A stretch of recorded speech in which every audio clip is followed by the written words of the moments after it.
मार्का हक में जब इन हिंदुस्तान का मुंह काला किया जाता है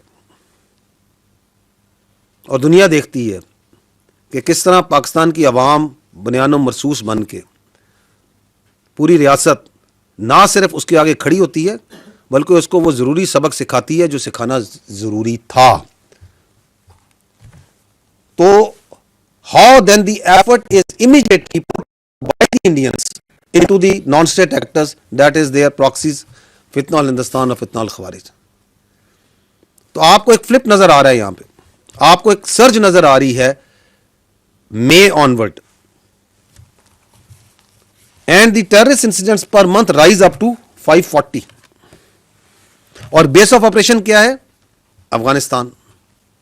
ऐसे ही है, पाकिस्तान अफगानिस्तान को बार बार समझा रहा है कि काम ना करें, and then we carry out strikes on terrorist on Pak Afghan border.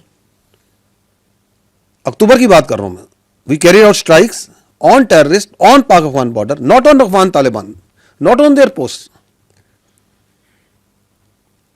And what Afghans did who are acting as the Afghan Taliban regime क्या करता है, who is acting as a proxy as a base of operation for the Indians, they attack Pakistani posts, they come in direct support of the terrorist. ये होता है या नहीं होता?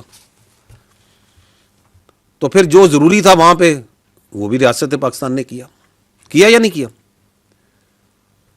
घंटों के अंदर दर्जनों अफगान पोस्टों को ऑब्लिटरेट किया गया और एक हार्ड मैसेज दिया गया, not only at the post at the border but also inside Afghanistan. दिया या नहीं दिया? और उसके बाद क्या होता है? बॉर्डर को क्लोज किया जाता है, and then you see what's happening, the terrorist incidents going down, the terrorist incidents going down, their facilitation they are getting down, और जो दहशत का दर्द है उनकी जिंदगी मुश्किल होती नजर आ रही है कि आपको नजर आ रहा है कि वो कैसे मर रहे हैं। the number of terrorists being killed in last 3 months after we shut down the border and we took that actions, the necessary action in October, early October, वो बढ़ के 276 पर मंथ पे चली जाती। तो यहां भी बड़ी निशानियां हैं, कहते हैं देखने वालों के लिए, समझने वालों के लिए। यहां पे एक और चीज जिसको I think we need to understand is, because एक कहा जाता है कि जी मार्का हक के अंदर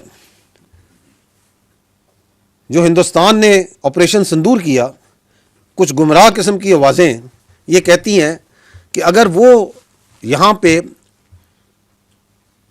स्ट्राइक करते हैं on some pretext that they create, तो आपने भी तो यही काम किया अक्टूबर में। सुनिए आपने ये आवाज सुनिए ना आप लोग। वो बाद में आते हैं कि क्यों कहते हैं, किस वजह से उनको ये प्रॉब्लम है कि वो इस तरह का गुमराह बयानियां बनाने की कोशिश करते हैं। लेकिन let's first see the facts. Hindustan ने वो जो सो कॉल्ड संदूर, जो अभी तक जिस संदूर की कालक उनके मुंह से नहीं जा रही, उसमें किसको हिट किया था? They hit Pakistani citizens, did they not? Pakistani women children, did they not? हमने अक्टूबर में किसको हिट किया था? We killed, we targeted not Afghans, we targeted, ये तो खुद कहते हैं ना कि जी यहां पे ये पाकिस्तानी है।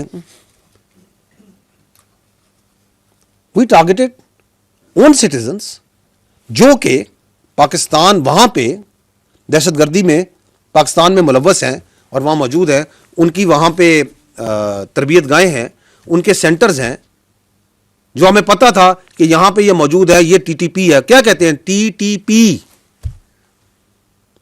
Did we target TTA? No we did not.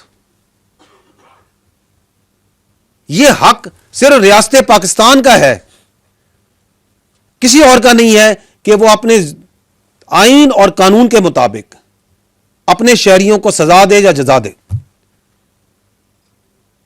Hindustan कौन होता है कि पाकिस्तान के किसी शहरी को गजन पहुंचाए? ये किसने उसको हक दिया? अगर आपको कोई प्रॉब्लम है, अगर आपको कोई एतराज है, अगर आपके पास कोई सबूत है, तो क्या कहा था प्राइम मिनिस्टर ऑफ पाकिस्तान ने पाकिस्तान मिलिट्री अकेडमी में खड़े होकर बिफोर 6-7 में, before they launch that so called Sindoor, कि अगर आपके पास किसी किस्म का सबूत है तो आप ले, हम एक्ट करेंगे। आप हमें नहीं देना चाहते, किसी थर्ड पार्टी को दे दें, किसी न्यूट्रल पार्टी को दे दें। दे डिडंट हैव एनी, ये राइट किसी ने नहीं दिया था हिंदुस्तान को, ना दिया है ना दे सकता है कि वो पाकिस्तान के किसी एक शहरी की तरफ, पाकिस्तान के किसी एक इंफ्रास्ट्रक्चर की तरफ को नुकसान पहुंचाए। So we didn't target the TTA, we didn't target the Afghans. ये तो आप टीटीपी है ना, अगर वो आ रहे हैं तो आपको क्या प्रॉब्लम है? So we must understand, and we are saying at that time also, after that also, now also, कि ये आप एक वेरीफाइबल मैकेनिज्म बना लें, यहाँ पे थर्ड पार्टी से बनाना बना लें। हमारे पास तमाम सबूत मौजूद हैं कि यहाँ पे कौन कौन दहशतगर्द है, किधर किधर मौजूद है, कहाँ का आप किसको जगह दे रहे हैं, कैसे दे रहे हैं। So they are two entirely different universe. जो ये कहानी बनाने की कोशिश करता है, उसके बयानिए में ना सिर्फ झूठा है बल्कि गुमराह है और लोगों को बेवकूफ़ बनाने के लिए कोशिश कर रहा है। तो we must understand this difference between these two important events of 2025 which are closely related to the terrorism and counter terrorism effort. Next, यहां पे मैं आपके सामने जो 10 बड़े दहशतगर्दी के वाकयात हैं पिछले साल के, वो आपके सामने लिस्ट डाउन कर रहा हूं। अगर आप ये देखें तो बुनियादी टारगेट कौन है, ये वो हाई इम्पैक्ट वाकयात हैं लास्ट ईयर के। आप सब ने इनको, अगर आप अपना याददाश्त पे निगाह डालें तो आपको यही वो 10 वाकयात बड़े नजर आएंगे। बन्नू कैंट, जाफर एक्सप्रेस, नोशकी में सिविल बस, स्कूल बस खुजदार में इमीडिएटली आफ्टर मार्का हक, फेडरल कंस्टेबलरी हेडक्वार्टर 2 सितंबर, FC headquarter Quetta, police training school DI Khan, cadet college वाना, इस्लामाबाद जुडिशल कॉम्प्लेक्स, और अभी ये पेशावर में जो दोबारा फेडरल कंस्टेबलरी का हेडक्वार्टर। तो what they are attacking? Civilians, softer targets. Federal constabulary is second line force which has been repeatedly being targeted. And who are all involved in all these high impact? They were all Afghanis. And all suicide bombers were Afghanis.